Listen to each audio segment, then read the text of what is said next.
très courte capsule pour faire un peu un récapitulatif de ce que j'ai compris après presque un mois de lancement du Substack, puisque ça a démarré le 25 octobre. On est le 25 novembre, donc je vous rappelle, ça a démarré pour la Saint-Crépin, qui est le jour où les mouches voient leur fin. D'ailleurs, j'ai remarqué que depuis, je n'avais plus vu de mouches, et d'ailleurs quasiment pas dans mon environnement. Alors le 25 octobre, hein, c'était un peu plus de quasiment 3 semaines après le début de ce qui s'appelle la guerre de Gaza, mais plein d'autres choses en fait, d'événements un peu partout dans le monde. Et donc petit 1, j'ai compris que peut-être je parlais beaucoup et certainement trop de ce qui se passait à Gaza. Alors en général, comme je suis un peu comme une éponge des émotions qui m'entourent et que je ressens au niveau mondial et peut-être par de fait de mon expérience, je sais que ce qui se passe est extrêmement important. Extrêmement important d'un point de vue économique, d'un point de vue social, d'un point de vue sociétal, d'un point de vue politique, géopolitique, etc. Et donc, de toute façon, j'y consacrerai du temps. Mais je me rends compte qu'en y consacrant du temps, j'ai un peu moins consacré de temps, même si je continue toujours à consacrer beaucoup de temps, à ce qui se passe aux frontières russes et en Russie. Également, j'ai passé moins de temps sur l'attitude et tout ce que vit et nous fait vivre Macron et son gouvernement.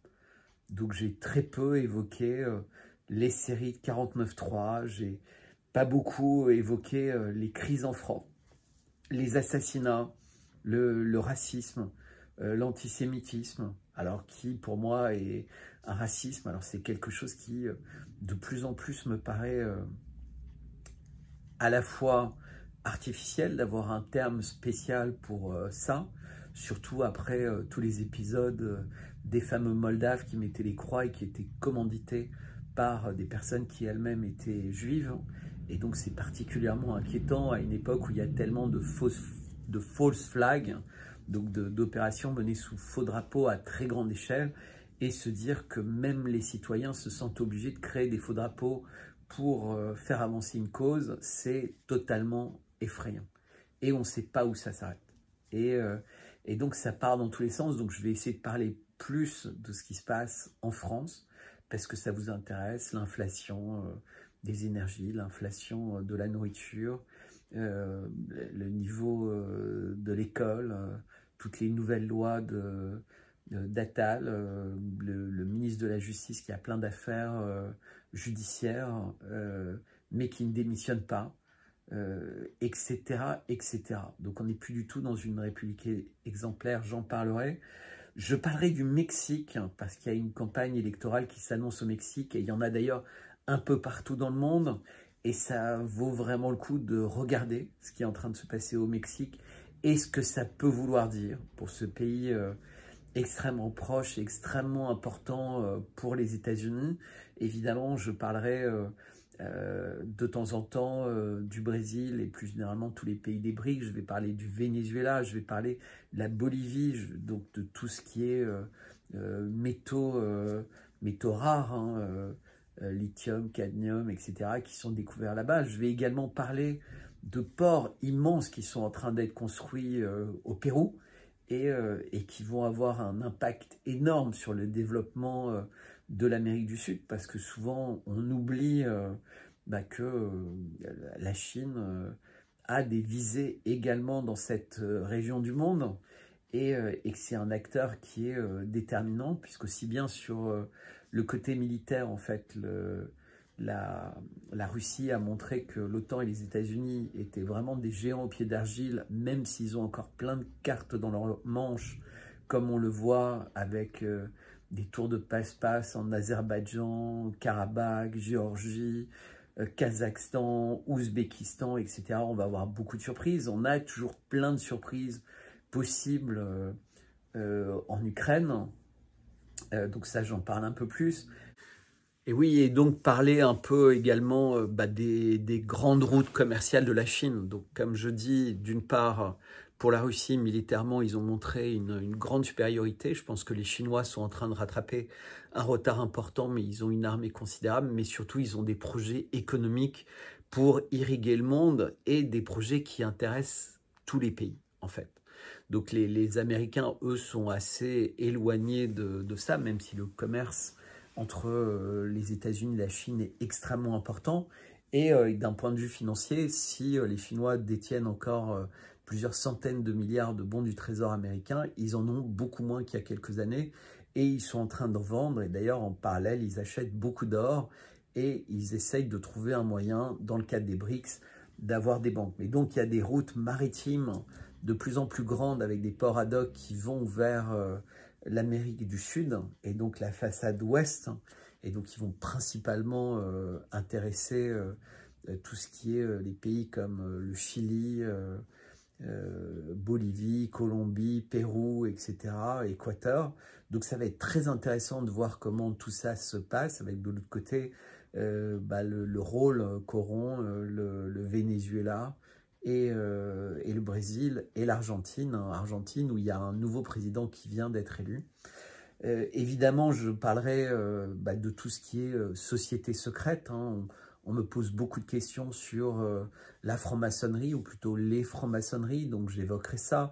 Le World Economic Forum, on m'a posé énormément de questions, et je dois avouer que je n'ai pas encore traité ça dans le détail concernant tout ce qui est les organisations internationales, donc l'ONU, le Fonds monétaire international, l'Organisation mondiale de la santé, la Banque mondiale, etc., mais aussi les énormes ONG qui appartiennent à des acteurs privés. Alors quand on sait que déjà les ONG non privées, publiques, sont souvent, pour des raisons financières, de plus en plus impactées en fait, par des gens comme Bill Gates pour l'OMS, ou par les grandes Big Pharma, toujours pour l'OMS. Tout ça, on sent bien, y compris pour les magazines très sérieux qui font les articles scientifiques. Il y a eu également au cours du Covid plein de conflits d'intérêts qui ont été détectés, mais il y a les Open Society de Soros, Gavi pour Gates, sa fondation Bill et Melinda Gates. Enfin, on voit que tout ça, c'est très étonnant. Évidemment, il faudra parler du Pentagone, de la CIA, de la nouvelle campagne de Trump, de tout ce que ça représente comme risque pour l'État profond, mais également pour plein de pays qui se sont positionnés. C'est quoi l'avenir de Netanyahou? C'est quoi? Enfin, bref, on se rend compte que rien n'est simple et qu'on a un président Macron qui continue à visiter et à faire des déclarations qui déstabilisent tout le monde, parce que c'est un peu sa spécialité en fait. Il donne l'impression d'être pour et contre tout. Donc il y a sans cesse une manière d'être énervé pour tout le monde et d'être satisfait pour tout le monde.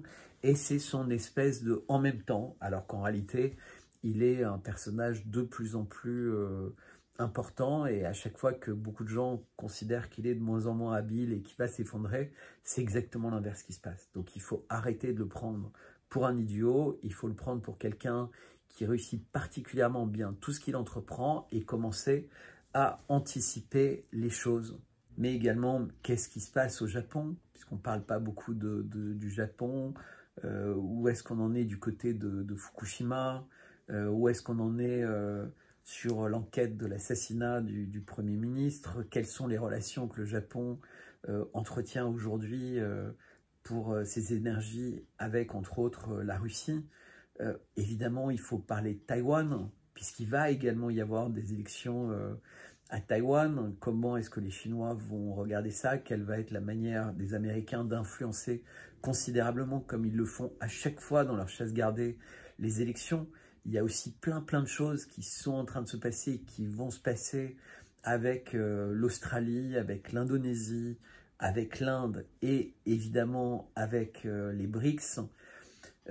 Qu'est-ce qui va se passer du côté de la relation entre le Pakistan et son armée et des candidats mis en prison, et in fine avec la Russie, avec la Chine et avec l'Inde, mais aussi avec l'Afghanistan, puisque je vous rappelle que l'Afghanistan a été très déstabilisé, que c'est un impact aussi très fort sur le commerce de la drogue, parce que quand les Américains y étaient, ben, la drogue allait mieux.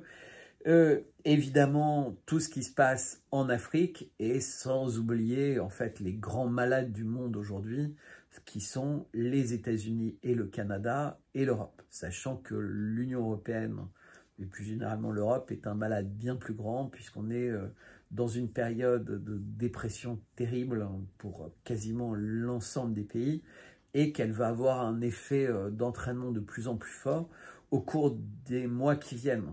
Et évidemment, ça influence notre géopolitique au Proche-Orient, où il y a énormément de pétrole, de gaz Proche-Moyen-Orient, dont au large de Gaza. Bah, tout ça pour dire que je vais essayer de rythmer, un peu comme la rédaction d'un journal, les informations que je vous ferai circuler sur X, qui reste mon média privilégié.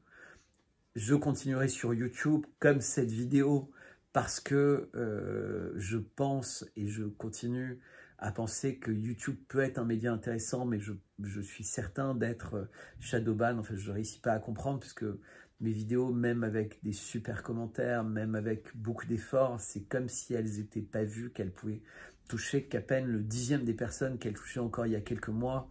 Et j'ai pas l'impression que le trafic de YouTube a baissé, et j'ai plutôt tendance à entendre que mes vidéos ont progressé en qualité. Donc qu'est-ce qui se passe? Mais je continue à faire confiance dans YouTube et Google, qui ont beau être des sociétés assez woke, bah, ça reste des endroits où en tout cas on peut avoir beaucoup de chaînes, beaucoup de diversité, et c'est relativement bien classé. Donc mais il est possible que très vite j'ai des surprises.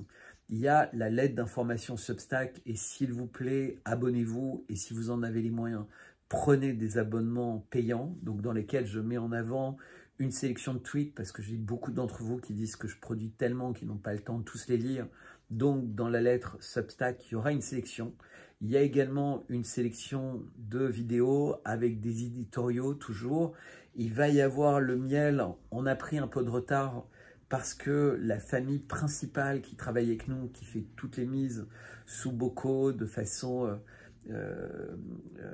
particulièrement contrôlée, il y a la maman qui a un important problème, enfin qui a été hospitalisée, et donc ça a complètement désorganisé la famille, puisque c'est des gens qui travaillent depuis des générations en famille, tous ensemble, mais chacun a une tâche, et c'est 10-15 heures par jour, 7 jours sur 7, puisque les abeilles ne s'arrêtent pas de travailler le week-end. C'est comme les élevages en général.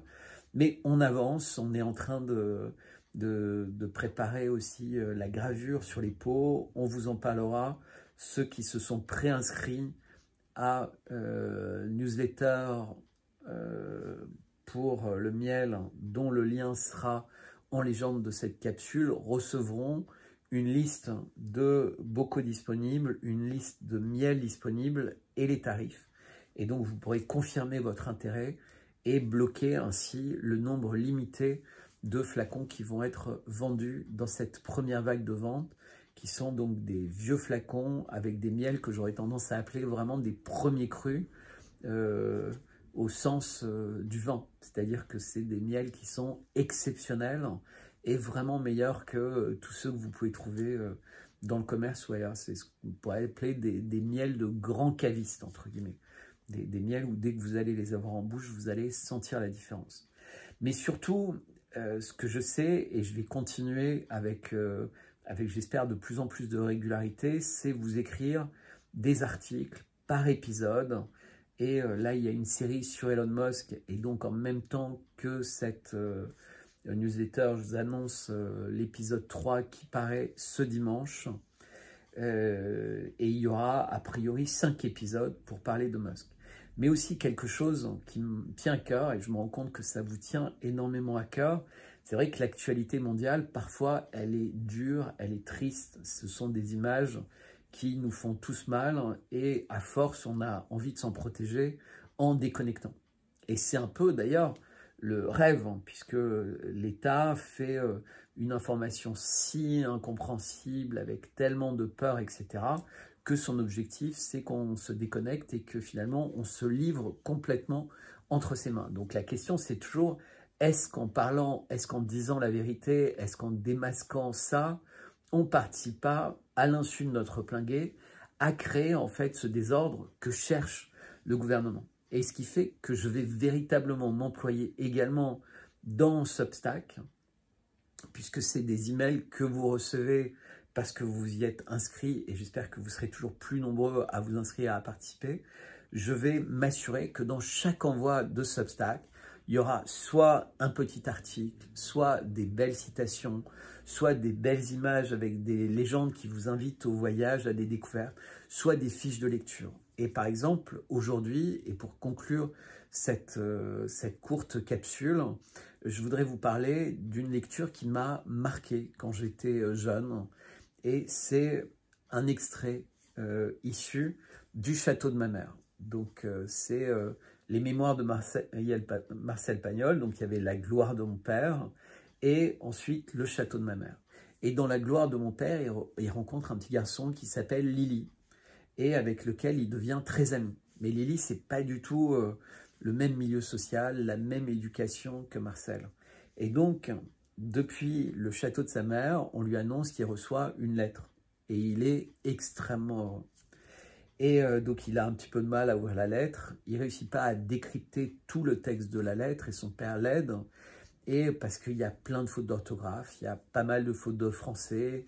L'écriture n'est pas une écriture facile à lire. Il y a des ratures, il y a les déliés, liés, etc. Enfin bref, ce n'est pas une écriture simple à lire pour un enfant. Mais le père l'aide à l'écrire. Et Marcel est très heureux d'avoir reçu cette lettre de son bon ami, de son vraiment un ami qui lui tient à cœur. C'est une vraie belle amitié sincère entre eux. Et d'ailleurs, le père dit à la mère, mais quelle belle lettre, c'est véritablement une belle âme cet enfant. Donc en parlant de Lily qui envoie la lettre. Et le père dit à Marcel, surtout tu gardes bien cette lettre précieusement, parce qu'un jour tu vas pouvoir mesurer toute son importance. Et Marcel est content, donc il va évidemment garder cette lettre, mais il demande à sa mère s'il peut l'emmener acheter du beau papier à lettres, une belle enveloppe, une nouvelle plume, etc. Et pendant des heures, en fait, il prépare une réponse. Et donc, brouillon, premier jet, deuxième jet, il corrige en utilisant un petit dictionnaire, etc. Et à la fin, une fois qu'il pense que tout est parfait, il demande à son père, qui relit, qui trouve encore quelques fautes. Et là, la lettre est parfaite. Et donc, il la recopie au propre sur son magnifique papier. Et il la met dans l'enveloppe. Et voilà, il est content, il se couche. Et puis, en fait, il se rend compte qu'il a du mal à dormir parce qu'en fait, il y a quelque chose qui le chiffonne. Et il réalise, pour la première fois, qu'il a fait plein d'efforts pour faire la lettre parfaite, mais que pour son ami, le fait d'avoir fait la lettre qu'il avait faite, c'était également plein d'efforts. Et donc, il récupère un des premiers brouillons, il le remet en ordre, il rajoute même quelques fautes, il rajoute quelques ratures, il rajoute une goutte d'encre, comme il dit, qui est comme un soleil sur la feuille. Et c'est cette lettre qui plie dans une enveloppe qui n'a rien de spécial. Et là, il se sent heureux, en fait. Il sent que c'est la lettre qui vient de son cœur et qui va à son ami, cette espèce de premier jet. Et en fait, il n'a pas du tout honte d'envoyer une lettre comme ça, avec des fautes et des ratures, parce qu'en fait, ce qu'il veut, avec cet ami, c'est de parler de cœur à cœur.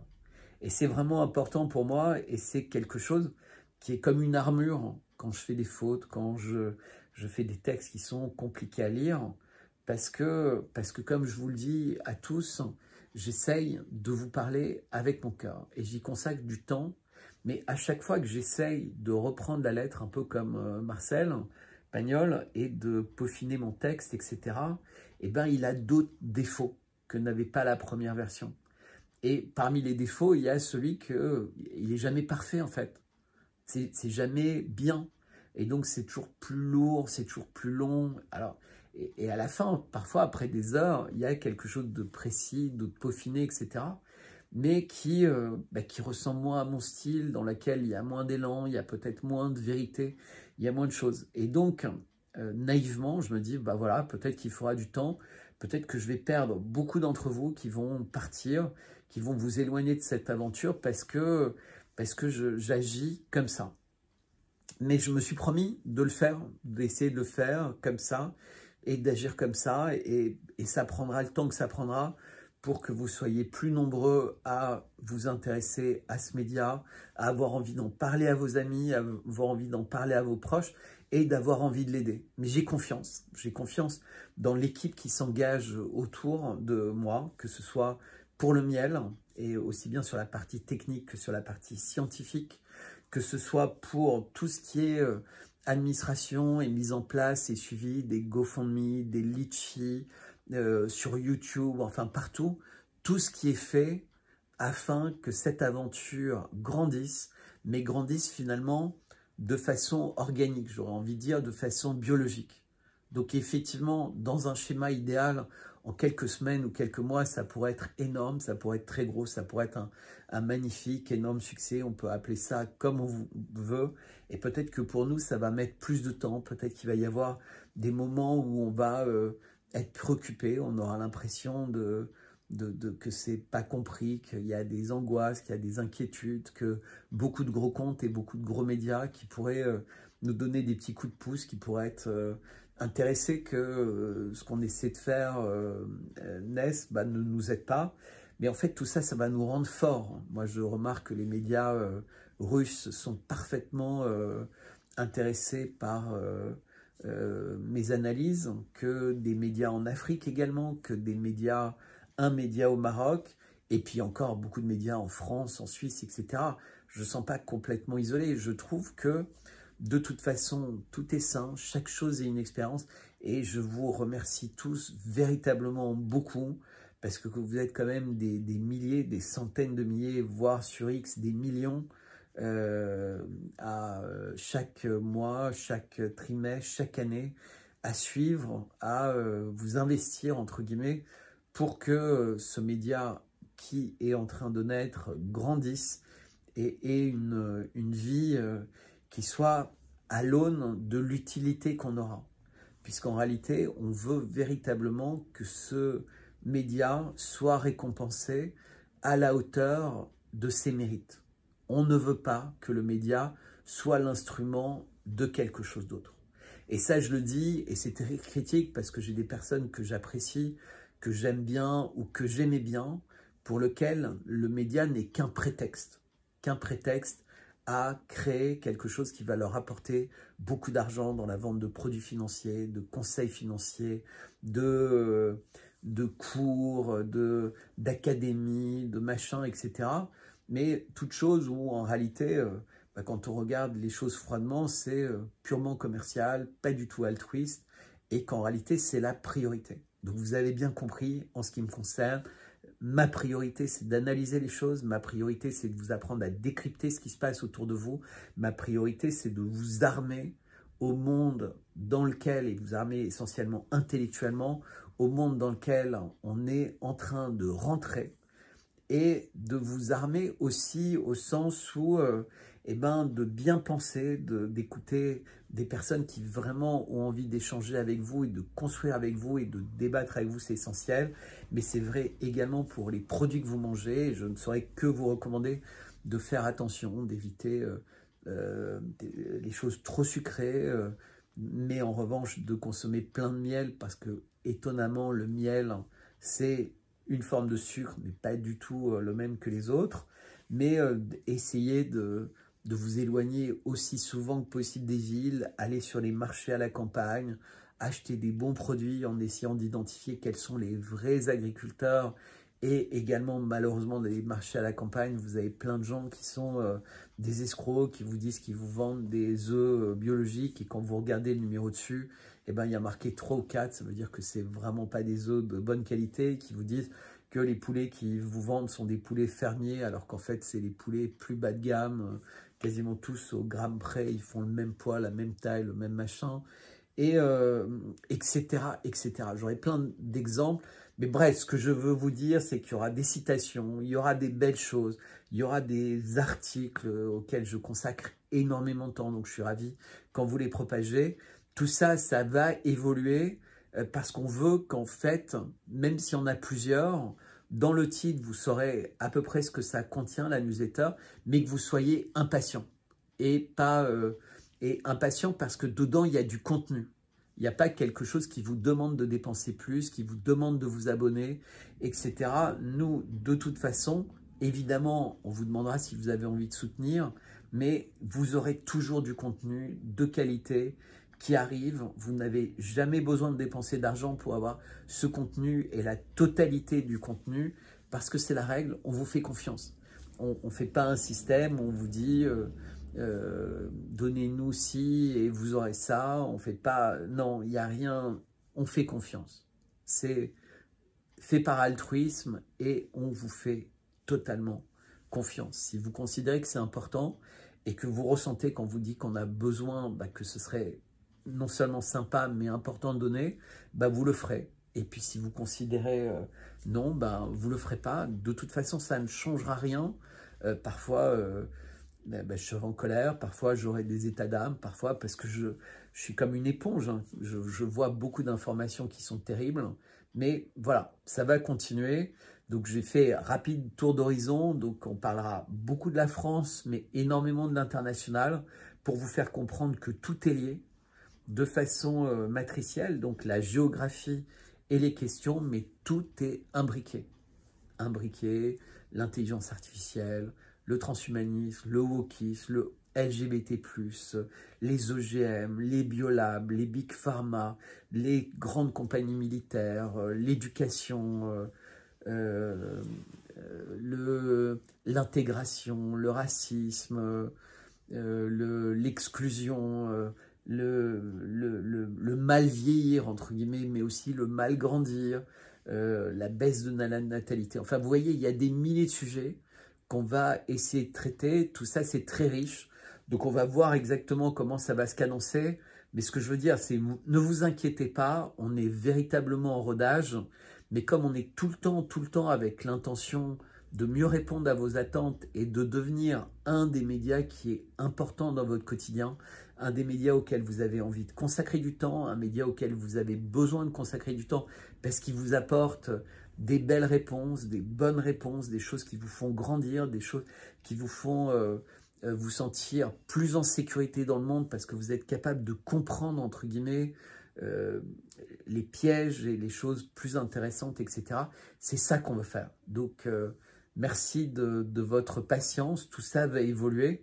Et même quand on aura atteint quelque chose d'assez proche de ce que sont vos demandes d'aujourd'hui, on continuera à écouter vos demandes de demain et on essaiera de s'améliorer sans cesse pour rester en permanence quelque part un acteur capable de parler à votre cœur, à votre cerveau, à votre estomac et à ceux de tous vos proches. Voilà, bonne soirée.